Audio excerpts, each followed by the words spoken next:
Welcome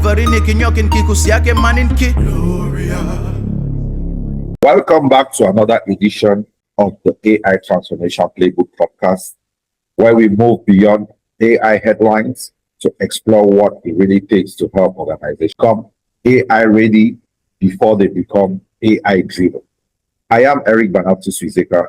Today I am joined by someone whose work sits in between AI, cybersecurity, governance, and executive leadership. Brian, welcome to the show. Thanks, Eric. I appreciate the opportunity to be here. So, Brian, one of the reasons I was looking forward to this conversation is because we both spend time talking with executives, and I've noticed something interesting. Very few leadership conversations begin with AI anymore. They usually begin with uncertainty. The executives are always asking, where do we even start? Are you seeing that too? All the time. I had 4 conversations last week alone where they called in and said, Brian, I need AI. And as soon as I ask them to do what, they either get this look in their eye, oh, I need to have that defined already, or it's simply response that I hear more often than not right now is just, I needed to do something.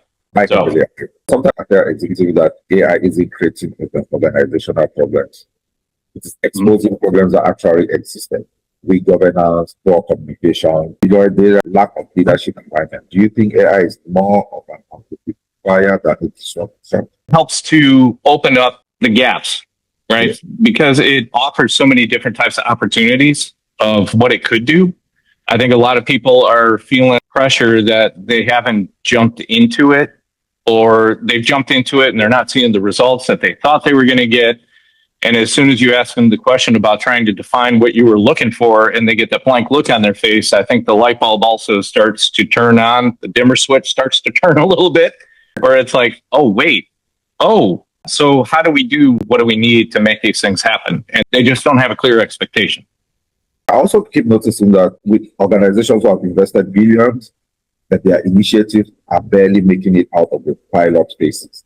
Why do you think? That's because it's just not clearly defined, and also what they want to be able to achieve, right? So what's the target that I'm going after?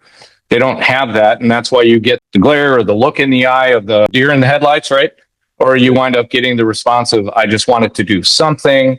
So it's hard to get something out of a pilot when you can't prove that it's going to work. And then how do you drive adoption with your team when they're all struggling, trying to do their own thing, scrambling around? Think about it. We got the World Cup going on right now, right?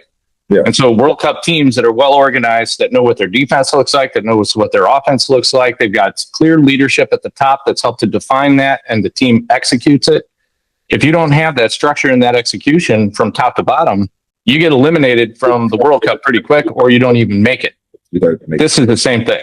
Clear leadership, got to have a structure, got to have a goal. How are we going to execute? And when that doesn't happen, you struggle.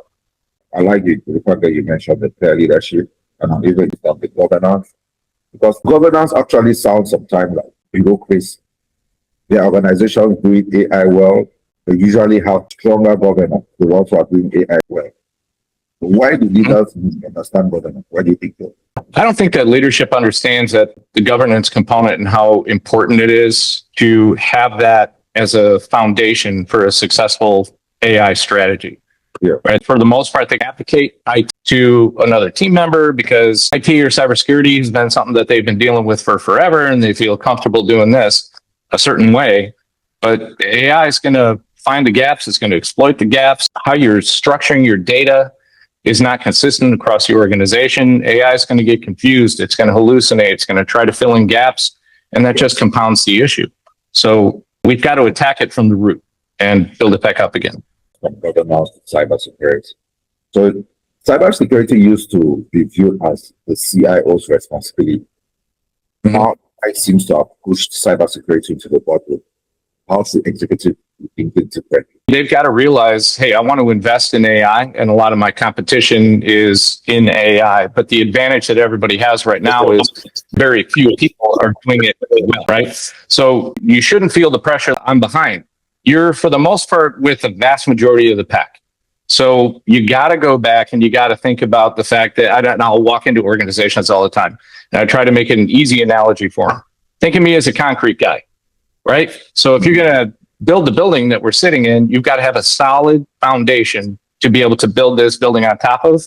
Otherwise, we're going to have problems, right? You're going to have cracks in the building. You're going to have all kinds of repairs. You're going to be set back multiple different ways from Sunday because you can't move forward in the building that you're structured in, or you got to look at a different building to move to. All of that stuff is crazy expensive, just slows you guys down. It prevents you from being able to move the organization forward. Cybersecurity is that concrete foundation. You've got to have that underneath it, and you've got to understand what that is and how AI interacts or requires a solid cybersecurity strategy and foundation underneath to allow it to be successful. So how do these things go together? AI is the shiny, beautiful building that you're putting on top of that solid foundation. And now let's start building it out. And now we need the framework, right? Just like you're putting a building together. You need the framework, you need the structure, or you're going to be that building in New York, right? Where you got the support beams that buckled. And again, now you're shutting down all kinds of operations around there. There's revenue loss. So let's avoid those types of situations. Let's approach this from a practical sense of what do I need to get started? Okay, let's figure out that foundational element. Now we can figure out the projects or the gaps so that we can fill those in and develop that solid cybersecurity foundation. Now we can start defining investments that we can make in areas of opportunity where AI fits. Yeah. And let's start building towards that. Yeah. I often say cybersecurity has become like a business strategy conversation instead of a simple technology conversation, like no more about just getting the software, assuming that we are secure. I think we have to be more intentional and more. Yeah. Yes. Do you agree about that? Oh, 100%. You are the first conversation where somebody has brought that up rather than me bringing it up. So I appreciate that, Eric, very much. Yes, 100% agree. Yeah. So one thing we've been building is the AI Readiness X. The reason is simple, like don't fail because AI isn't powerful enough. They fail because they're wearing organizational readiness. And you mentioned that before. When you think about readiness, what's the first thing you ever did? I usually have a 1A and a 1B. And depending on who I'm talking to, I'm going to take one of the two paths. First is, I think leadership has to get out of the me mentality, right? AI is not about enabling me or my preference. It's about enabling my organization. So we've got to shift from a me to a we type of mindset, right? Yes. And if we can make that shift, now we're talking about the strategy that can go along with it. We're talking about scalability. We're talking about the governance. We're talking about acquisition down the road, right? Business growth, and also the EBITDA of your organization. So the value of my organization as I continue forward, right? Scaling. On the other hand, if we're already there and they're like, I want this for my team, how do we got to take a look at the cyber foundation? But that also means you have to commit. And in the SMB space, especially in Indiana here, we have a couple of different areas that we straddle, right? You either need to commit to your Microsoft 365 sole environment so that we can design cybersecurity and best practices and leverage the tool for the strengths of that environment, or you've got to go Google and you've got to commit to that environment. And then we've got to design the cybersecurity practices and build strategies that's going to be based around that environment. We can't straddle both. They both have strengths and weaknesses, but those weaknesses are going to compound when you have that, which makes things overly complex. And it makes it really difficult to be able to try to really get your hands around a single strategy to help an organization scale and move forward. It also just adds cost that don't need to be there. So you can commit, figure it out one way or the other. Where are we going to go? And let's talk about it. Let's come up with the best solution and let's move forward. Awesome. That's very fascinating. So I just want to think about like national leadership, governance, workforce, technology, risk, and strategy. But when you're advising executives, which one usually needs attention first? I think it depends on which vertical we're walking into. There seems to be kind of a tendency, if it's going to be legal, it seems like the first thing that I usually hear is compliance, privacy, focus, right? So it's all that data governance and security is the first thing. Finance seems to share that kind of, right? I need to be compliant. You're walking into credit unions, banks, things along those lines, financial wealth advisors. There's a lot of compliance that goes around it. So compliance is first and foremost, which demands governance and security.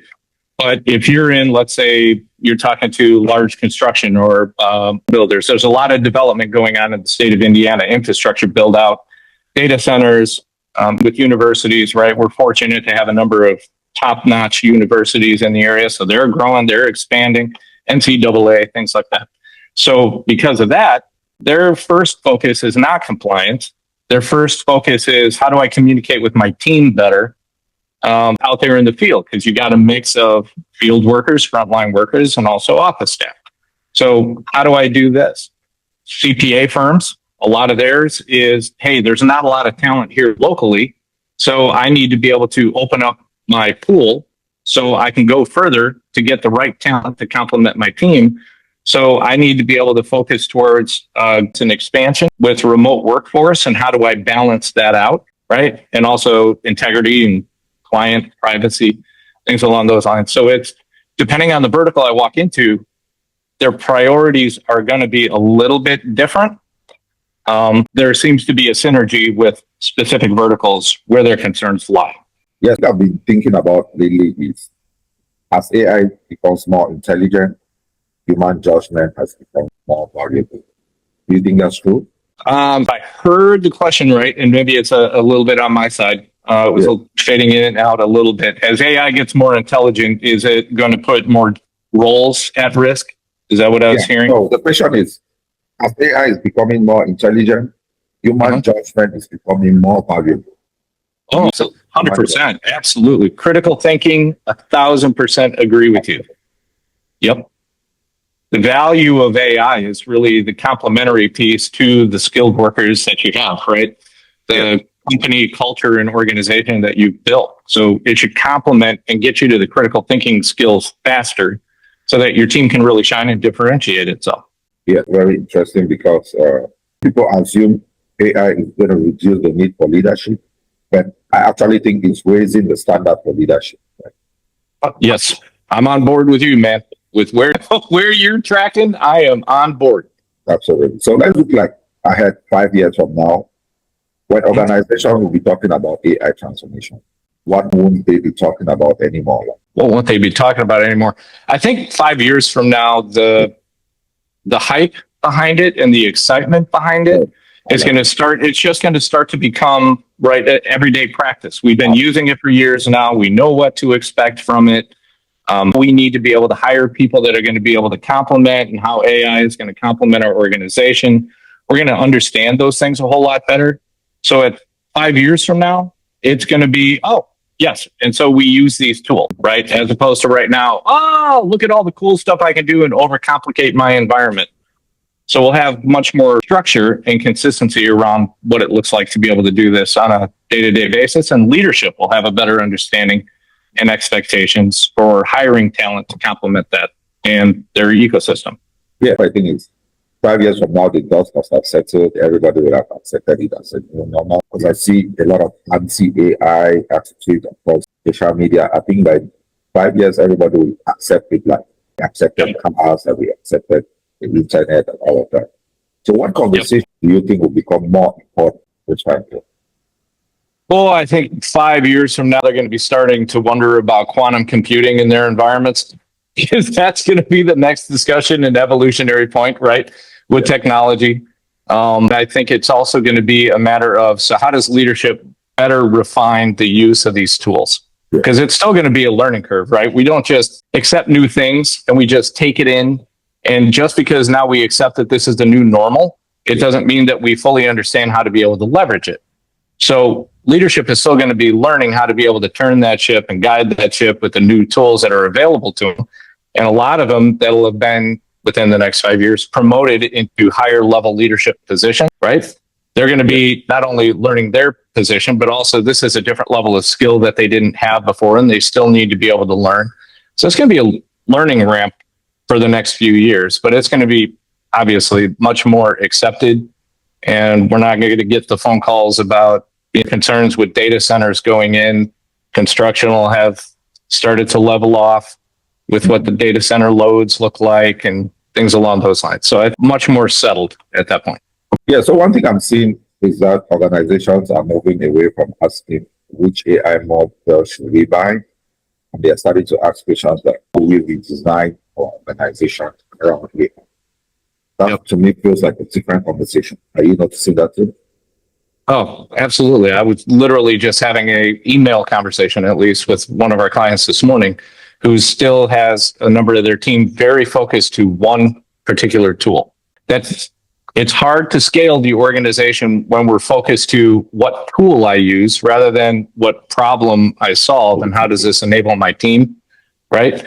And when you got a tool like Copilot, I know AI purists, you guys are going to hit me and you're going to give me all kinds of bad things, but Copilot with the multimodal capability that it has, bring those things to bear. When you leverage that right, and when you roll that out right, that can be a powerful tool. And you've got access to two of the most common models that are out there, most powerful models right now that are going to be available to be able to leverage against one another, right?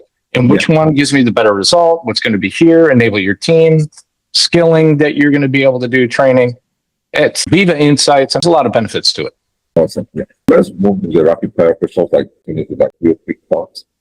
What is the biggest myth about AI? What's the biggest? I'm sorry. What's the biggest what? Myth about AI. Oh, yeah, replacement. I would say it's got to be people replacement. It Yeah, get that. just stop. So, which habit do you think every should develop? I think the biggest thing that every executive needs to understand is you look at the culture of your organization and realize how you've developed that over how many years, right? Because that's what makes your organization special. That's also the biggest selling advantage that you have against competition in the market or in the vertical that you happen to be in. And start to realize that AI is going to be a complement to that culture to enable your team. Your culture is crazy valuable. You want to maintain that. And you want to forward think, okay, you know what? I hired 5 people last year, or over the last 3 to 5 years, I look back and based on growth, I'm projecting this much growth, which means I need to hire this many people to handle the growth that's happened over the last few years. Yeah. That's changed. AI is now going to start to realize, and you'll start to realize, maybe I don't need to hire, let's just throw it out there, 5 people. Maybe what I need to do to maintain my culture, strategic growth, and because of operational effectiveness that I've gained or efficiencies that I've gained, identifying true use cases for my specific and unique organization. Now, instead of 5, I need 3. So your ROI starts to be a reduction in future hiring, not a reduction in current staff. Awesome. Okay. What is the most good? What do you think is the most underrated business? The business case, I strongly believe that a lot of these things that are out there where they say, hey, 50% reduction operating costs with AI integration, they're so generic. And show me the numbers, show me the proof, show me those use cases. I haven't seen them. But what I do think is you've got to understand how your team operates right now. And the opportunity for efficiency is right there in front of you. But don't walk into it with a lofty expectation. Try to define that more realistically up front. Is it going to be 5%, 12%, 15%? And also realize that over the first year, you've got that adoption curve that's coming into play. So you're probably going to be right somewhere between 5 to 15%. And Eric, I don't know if you're having conversations around this as well, where you agree with me or you don't agree with me. I'd love to hear your opinion. But then year 2, you should start seeing the increase in that. And it should compound up to a realistic point. You're going to plateau, but are you going to plateau 2, 3, 4 years from now? That's the question. Yeah. Brian, ask this question to all our guests. Like, you add one new pillar to the Enterprise AI Readiness Index, what will it be? One new pillar. Why? I think right now, and that's a great question. You hit me off guard on that one. So I like to take the challenge of me, making me think, man. I think the biggest thing that continues to be overlooked is that there's such a generalization around what AI readiness should look like, right? And preparedness should look like. You got to realize that that is not a definitive box for your organization. Every organization is going to be a little bit different. Infrastructure is going to be a little different. Culture is going to be a little different. Adoption rate with technology is going to be a little different. What technology I have in my environment to use right now is going to be a little bit different. So let's take a look. It's got to be I need these foundational elements, but what that looks for each one of your organizations is going to be different. So let's realize, and that can be a good thing. In certain areas, you may be ahead. That's going to help you leapfrog and get a better traction sooner. Other things, you're going to reset your expectations because you thought I was doing this tomorrow. And no. If we want to do this right, it's going to be 120 days to get the team and the environment prepared to be able to roll this out. So that reset expectations also prepares leadership for better success. But if you're just planning around, here's what we need to do, it's not going to go so well. So let's make sure AI preparedness includes that little asterisk under there, unique to your environment. So imagine every CEO, leader, board member, executive is listening right now. Mm-hmm. What is one piece of advice you hope you'll remember after today's conversation? Get out of the me and get into the we. Organizational preparedness, organizational success. Not my success, not my opinion. Let's get a team together and make sure we build as much of a consensus as we can to drive us forward. I still continue to hear too much me and my tool. We got to get into we organizational benefit. How do we move forward? So before we wrap, where can people connect with you and learn about your work? Sure. Two different areas right now. You can go to my LinkedIn page. Just go to LinkedIn, Brian Beck, ProcServe, and I should be the only Brian Beck and ProcServe that is going to pop up on the internet. Our company name is very unique, so it works very well that way. The other place you can go is procserve.com, PROXURVE.com, and look at the work that we do there. And if we could be a benefit to you, to link right down below, we'll get us connected. I'll follow up. We'll have a conversation, see where we go. All right, Brian, this has been an outstanding discussion. I appreciate not only your expertise, but also your willingness to challenge conventional thinking. If you've enjoyed today's episode, be sure to subscribe, share it with another leader, and continue the conversation with us. Remember, AI transformation isn't ultimately about technology. It's about helping organizations make better decisions, build stronger leadership, and create lasting business value. We'll see you next time on the AI Transformation Playbook Podcast. Thank you. Thanks, Eric.